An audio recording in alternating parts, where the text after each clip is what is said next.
Welcome back, guys! You're watching part 12 in a series meant for both veterans and newcomers alike. We'll be speeding through Nikke's story, with a section at the end for discussing how things play into the larger narrative. Last we left off, Syuen used Vaphaus to cure her elite squad Matisse of their corruption. While it's great to have them back, citizens in the Ark are paranoid that Nikke's without Nymph will turn on humanity.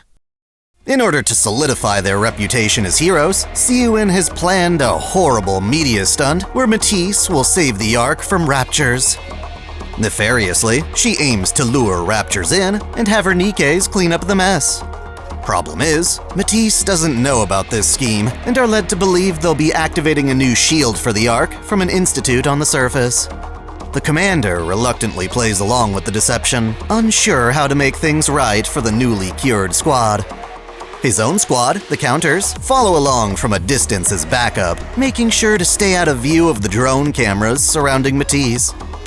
Syuen is confident that Matisse will rise to the occasion, having no trouble against whatever measly raptures they summon. However, Laplace is having a hard time adjusting to life without Nymph. The normally fearless hero now feels an emptiness in her stomach. It seems that, to an extent, her Nymph was helping her stay courageous in the face of danger.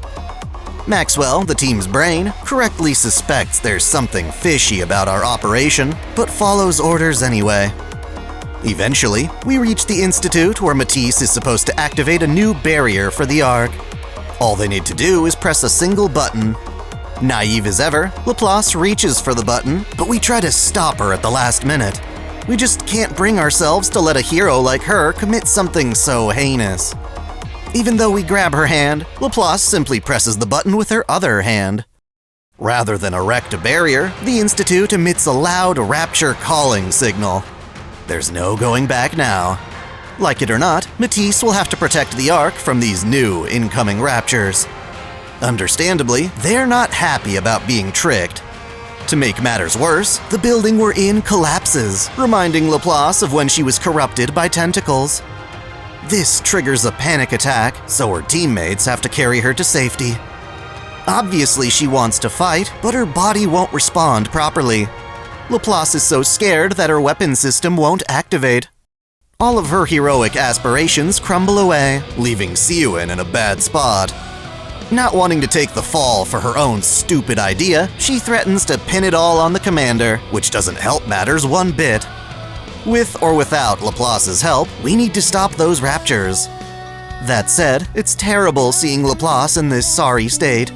The commander lets her know that he has faith in her, asserting she's been brave before without relying on Nymph. Even in the face of corruption, Laplace resisted its effects long enough to try and sacrifice herself before hurting others. Despite the encouragement, Laplace still can't participate in our defense. Luckily, we strike down the Rapture Horde anyway, including the Tyrant-class Stormbringer leading them.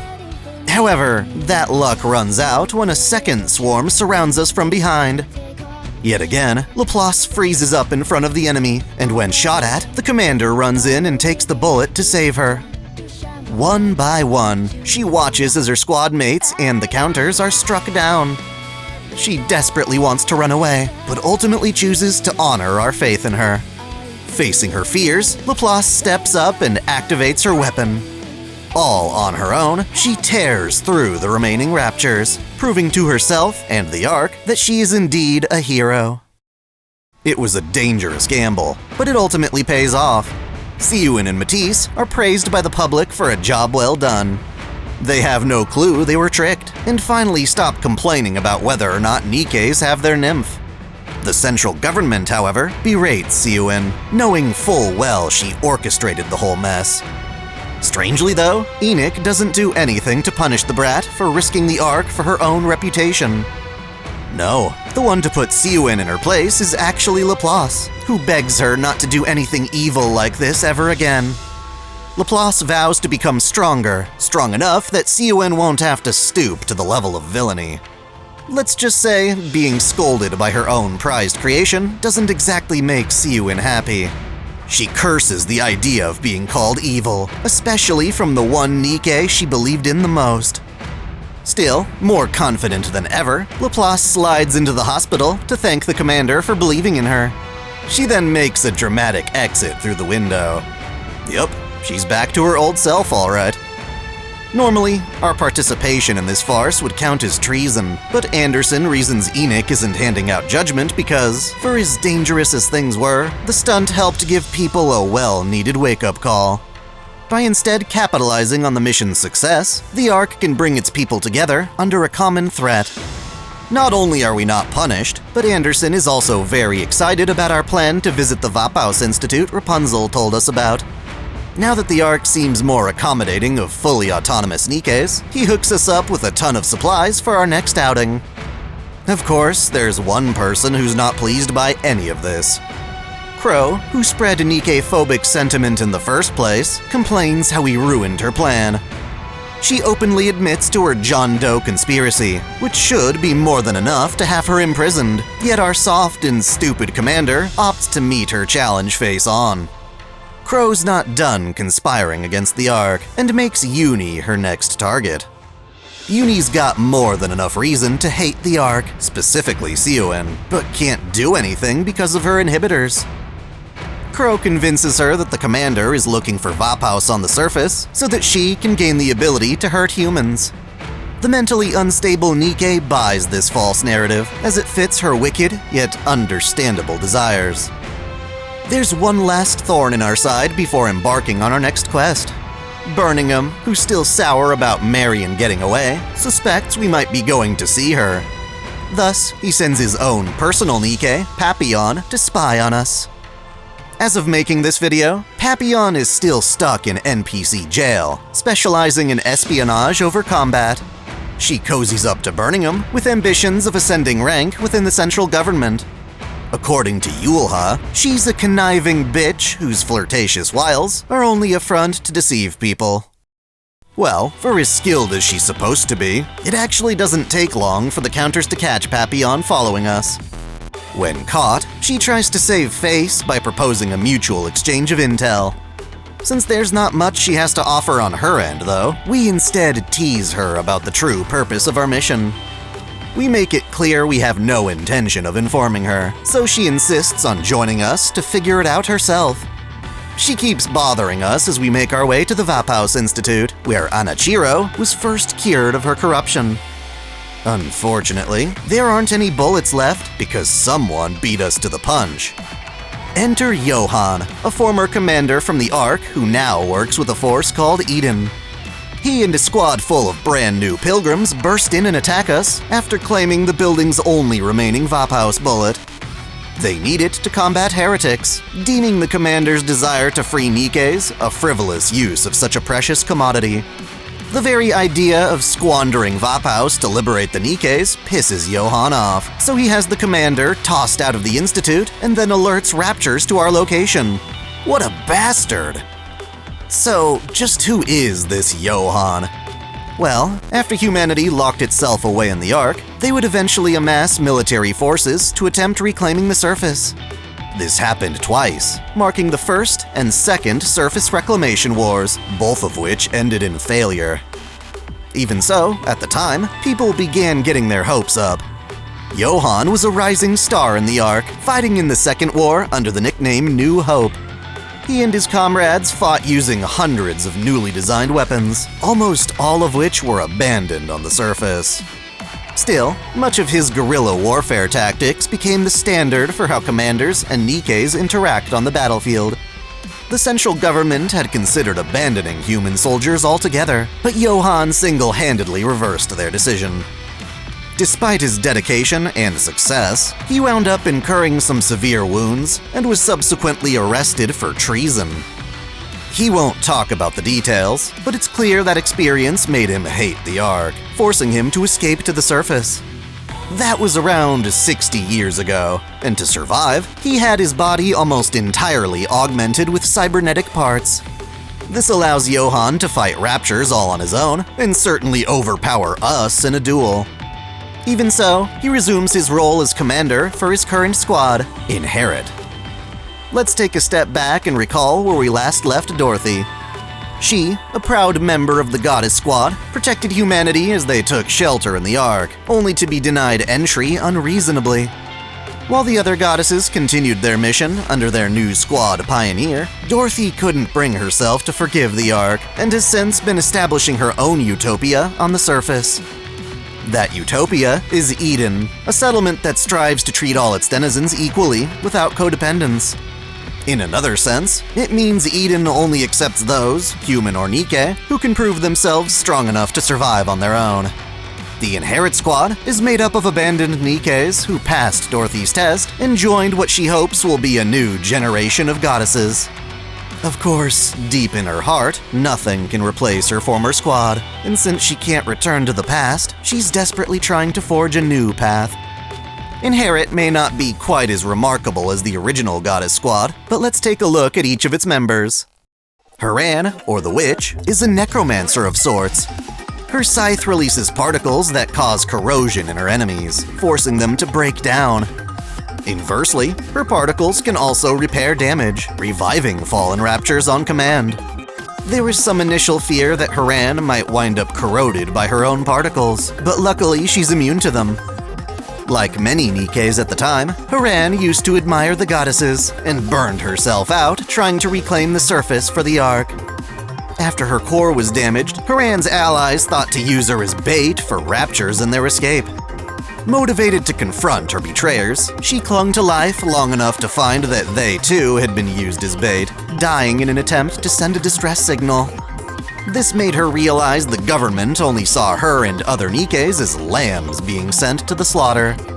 They weren't goddesses, but rather expendable tools.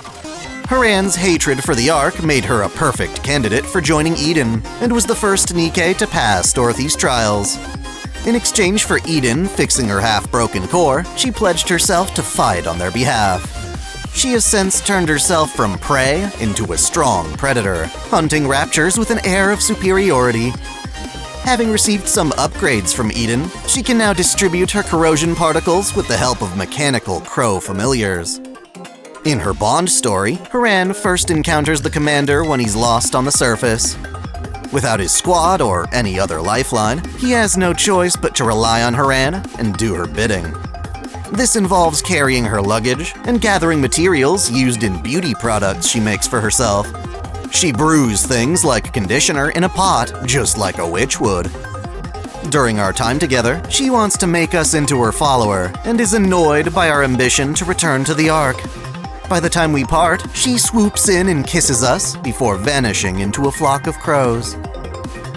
Isabel happens to be one of the only Nikkes capable of flight. Her glowing wings fire off energy shots at raptures, making her ideal for both aerial combat and reconnaissance. Even though she was able to pass Dorothy's trial, Isabel had lost her will to live, resulting in some piss-poor combat data. To her, love is everything, and without someone beloved to live for, she has no purpose. She once loved the Ark, her impoverished family, and everyone she grew up with. This extended to those who fought with her in the Second Surface Reclamation War. However, her love melted when the central government told her and her comrades there wasn't enough room to house their wounded. Then, accused of being a rapture spy, Isabel could no longer contact the Ark and had to watch her allies die without aid. Realizing her love wasn't being reciprocated, she left the Ark and eventually came across Eden. Turns out, though, the reason she could pass Dorothy's trial with a broken heart was because she still wanted to love someone. She still hasn't given up hope on becoming a housewife and mother, even though it's biologically impossible as far as I know.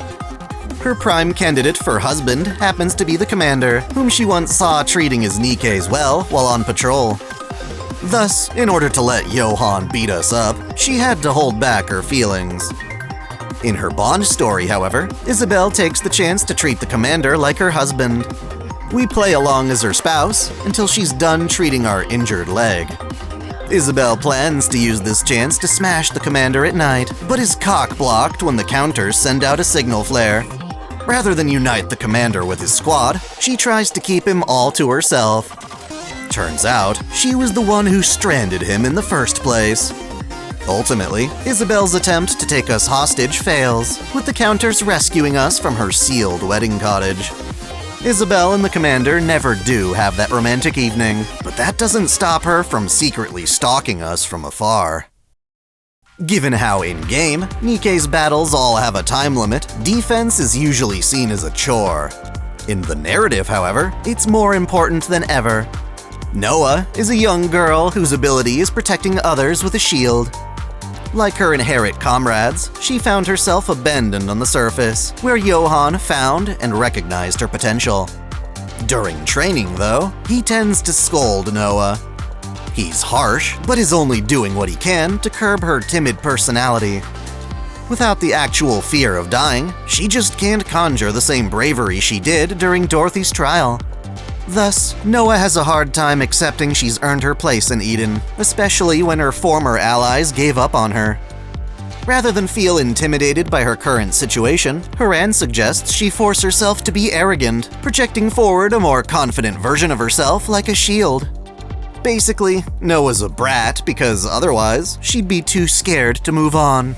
She's manifesting courage, which she needs even if it annoys everyone else around her. Regarding her Bond story, even though she already has a commander, she winds up taking us hostage while she looks for ways to get stronger. She calls us an imposter, but that's just part of her arrogant persona. Noah's fabricated attitude sometimes has her taking things too far, ignoring or dismissing those weaker than herself. For example, she rescues a Nikke out on the surface, but then tries to abandon it, forcing the commander to undertake the near-impossible task of carrying a Nikke to safety. Fortunately, when we pass out, she apologizes and vows to help us get stronger too. Noah then realizes that she gets stronger when having more people to protect. This has her desperately rush the dying Nikke to Ludmilla and Alice. She worries that by not carrying the Nikke herself, she's made things worse. Part of her was hoping the abandoned Nikke would learn to fend for itself, just like she did. Afraid of being too late, Noah breaks down, letting the commander hug her, which is extremely rare. After the Nikke recovers, Noah pledges to protect us whenever we're in danger. Of course, this only happens after Johan leaves us to die outside the Institute. Our life is spared when Harran separates from Inherit to offer us an invitation to Eden. There's just one catch. We too will have to prove ourselves through a trial. Sure, the commander may be willing to risk his life to help Nikkes, but that doesn't mean much if he still relies on them. Somehow, he'll have to pull his own weight despite the vast difference in power. Thus, all on his own, the commander fights some raptures Harran resurrects. It takes hours for us to accomplish what Nikkes do all the time. Nonetheless, we endure a tireless struggle, incapacitating our foes before passing out standing up. Both bored and impressed, Harran fulfills her end of the deal, pointing us in the direction of Eden. There, we find Dorothy, who welcomes us to paradise. Sure enough, Eden really is a utopia with technology far more advanced than the Ark. It survives on the surface with the help of optical camouflage. Neither raptures nor other travelers can even see the place from afar. Using the surrounding land, Dorothy has cultivated plants, trees, and even livestock. With the help of a superior training system called an incubator, she's been raising Inherit as substitutes for her former goddesses. Much, if not all of Eden, was built by a single person. Cecil was a human researcher working for the MMR. By this point, the Ark had already established Enoch as its central AI system. However, key members of the central government feared Enoch's authority and sought to create another AI that could rival or otherwise balance the existing power dynamic. While Enoch was built as an AI from the bottom up, this new AI would be referenced off a human's brain. Apparently, the only way to do this was through actually sacrificing a human, and the central government planned on making Cecil that sacrifice. She would literally become a material for the AI's creation. Recall that, at the end of Overzone, Dorothy learned about this scheme from a Nikke she saved. That knowledge prompted Dorothy to visit Cecil and help her escape in exchange for Eden's research and development. Both Cecil and Johan escaped around the same time, and she helped him recover from his wounds by cybernetically enhancing him. With the scientist's brilliant mind at the helm, Dorothy was able to turn an abandoned laboratory into the Eden we see today. Technically then, there are some human survivors on the surface, but they're not trying to be found. Instead, they want to rival the Ark and flaunt their superiority. At least Dorothy does. Turns out, we're not the only ones to reach Eden. Rapi, Anise, Neon, and even Papillon passed their own trials. The reunion is nice, but none of this is happening for the fun of it. Johan wants nothing to do with us, but Dorothy requests our help with something. She knows we want that last Vaphaus bullet, and offers it to us in exchange for slaying a particularly bothersome heretic. Nihilister is akin to a red dragon, flying over the land in her transformed state while raining down hellfire. She's been a thorn in Eden's side for too long, and their hunt for her hasn't shown any results. Therefore, in the event that we kill Nihilister, Dorothy will let us keep the bullet. That said, given how heretics regenerate, we may need to use the bullet on her during the fight. Still, it's the best and only chance we've got, so we agree to the mission. Cecil serves as our operator on the hunt. Even though we travel together, Johan doesn't initially treat the commander or counters as part of his team. Instead, he berates our ineptitude, showing his superiority by swatting down a rapture like some kind of annoying fly. Obviously, we couldn't do that without his enhancements, but he also doubts our ability to strategize and issue orders. Refusing to carry dead weight, Johan continually grills the commander on hypothetical battle scenarios. It's condescending, but we also learn a lot from his tutelage. Dorothy's actually the cruel one, as she only really invited us to bear the brunt of Nihilister's assault. She expects us to fail and resort to firing off the Vaphaus bullet. Johan reluctantly follows this manipulative plan of hers. Eventually, we reach a flaming crater where Nihilister is found soaring through the sky breathing fire. She lands in front of us and immediately recognizes the commander as the one responsible for killing Chatterbox. According to her, Chatterbox was an underling, and he informed her of our special body. She assumes we're some kind of black box technology and tries to carry us off into the air.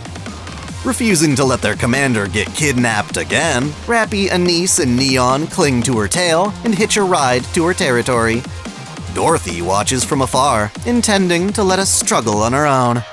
Johan, however, finally gets sick of her deceit and orders an Harran to rescue us. The commander resists using the Vaphaus bullet until an explosion causes him to drop his gun. Johan takes the gun when arriving with his squad and immediately fires without hesitation. Nihilister thinks she's outsmarted us, allowing the bullet to hit an appendage she can just discard and rebuild later. However, Johan was expecting that.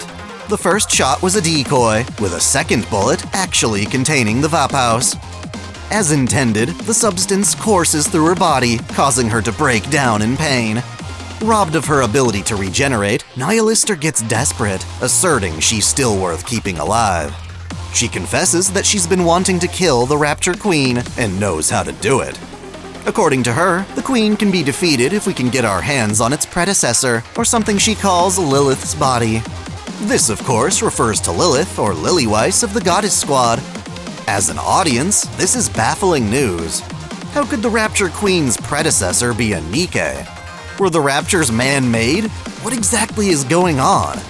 Before any of these questions can be answered, Nihilister is then shot by an even stronger heretic, Liberalio. Of all the heretics, she happens to be the most loyal to the Queen, and has mainly come to shut up her colleague. To that end, she graciously allows us to return to Eden. Even though that fight used up our only Vaphaus bullet, Cecil comes in clutch. Genius that she is, she correctly deduces the commander's blood type, and confirms it with an exam. Perhaps she'll be able to synthesize more Vaphaus from our blood. Either way, she deletes the exam results for our own safety, keeping what she knows a secret. In the meantime, Johan suggests we stick around and continue to study under him. Papillon, on the other hand, wants to report back to Birmingham, but is caught trying to escape by Dorothy. Under duress, she agrees to serve as Dorothy's liaison between Eden and the Ark. It's about time for the ex-goddess to start flaunting Eden's superiority, and basically takes Papillon hostage for communication. At the same time, Liberalio aims to test Nihilister, demanding she destroy Eden as a show of loyalty. Well, this is easier said than done. For as much as Cecil wants to make us some Vaphaus bullets, there's a problem. The Vaphaus in our blood disintegrates when contacting metal. She reasons that to produce a stable bullet, some other material is needed for the casing, a source that contains human cells.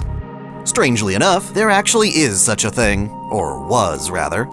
Ancient raptures from the first invasion used to eat people as a source of energy, so their cores contain human cells. Very few of these raptures still exist today. Even so, there's still hope in the form of a rapture guaranteed to be old enough. Mother, or queen whale, is a kind of rapture aircraft carrier that remains alive to this day because humans can barely reach its altitude. If we bag one of these whales and salvage its core, then Cecil can make not one, but 2 bullets. Johan's got a plan to bring the whale down, so we follow his guidance. I'd say this is around the time when the Nikkes of Inherit really start taking a shine to us. Isabel, in particular, begins calling the commander her darling. From his experience in the Second Surface Reclamation War, Johan is familiar with the various weapons abandoned at the time. Thus, he shows us to 3 damaged anti-air cannons. He teaches the commander how to repair them, as they'll be critical for the operation. Using special harpoon hooks Cecil makes, it should be possible to grapple the whale from 3 points and drag it down to the range of our Nikkes. The preparations take a while, but eventually, the commander has all 3 cannons fire in response to a signal flare. They all hook into a nearby whale, but it resists more than we anticipated. With the operation in jeopardy, Neon and Noah, who were in charge of cannon number 3, decide to recklessly ascend their harpoon cable. Their climb to the top is harrowing, even for Noah's arrogant facade.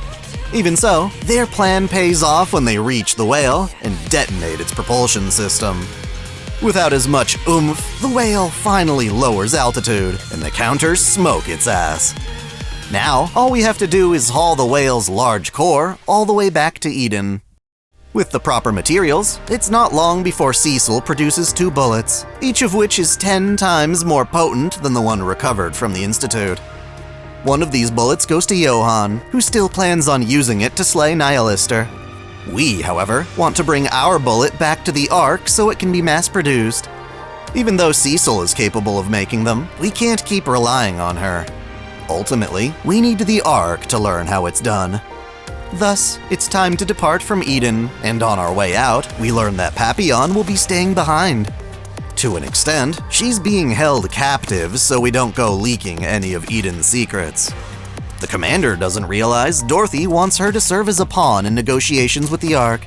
For as fishy as it all sounds, we reluctantly entrust Papillon to her captors and head home. Eventually, we reach the outpost and learn that the Ark's communications are down. This is because a massive explosion goes off above the Ark's main Dome of Eternity.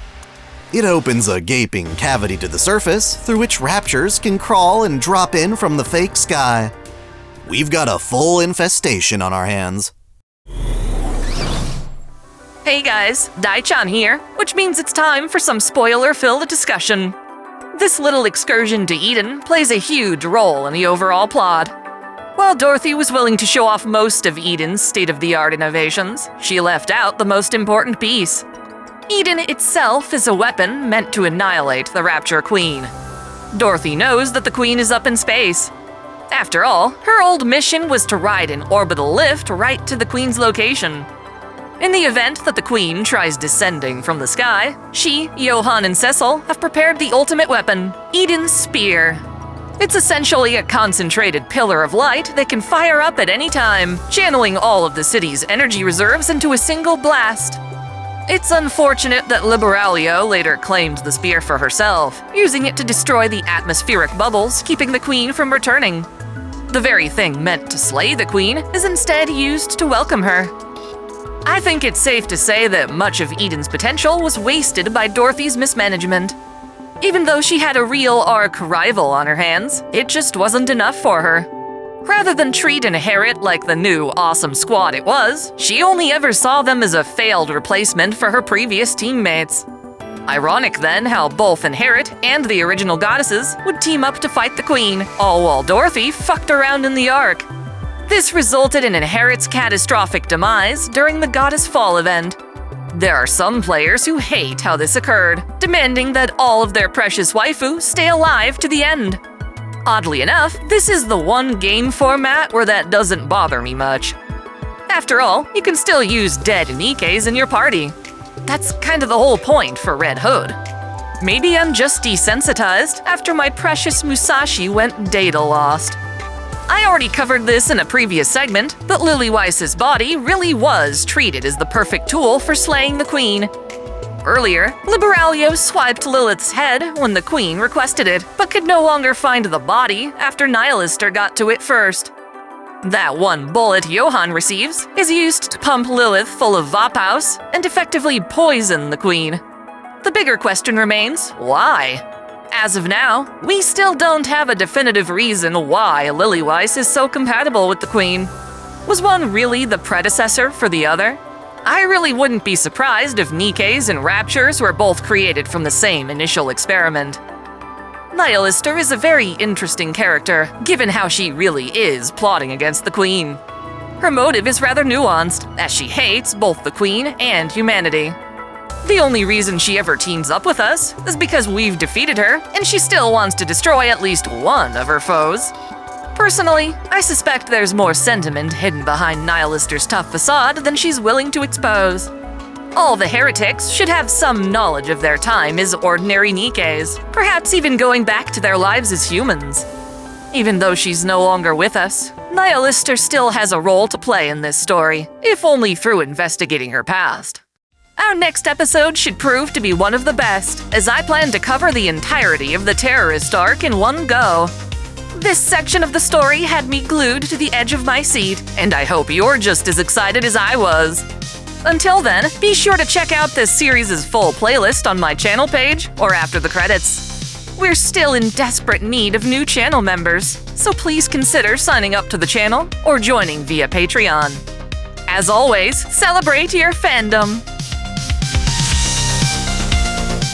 I want to give a special shout out to all my $10 and up supporters: Video Gamer 75, Dante Pendragon, Stephen Elak, Mystic Samurai 1983, Otaku Mom, Free Brick, Alexis Yukio Gomez Yamato, Lunar Works, Link Pendrago, Observer Bellis, James Hewitt, Uncanny EXP, Crow Calum, Saul Soto, Matal Mataru, Winter's Edge, Sneer Cachette, Foxbox, Alzinga Fagan, Caitlin P, Sith Lord 906, Vladimirovna, The Taz 96, Kengo X 77, and Alistair Bernadotte. Thank you all so much.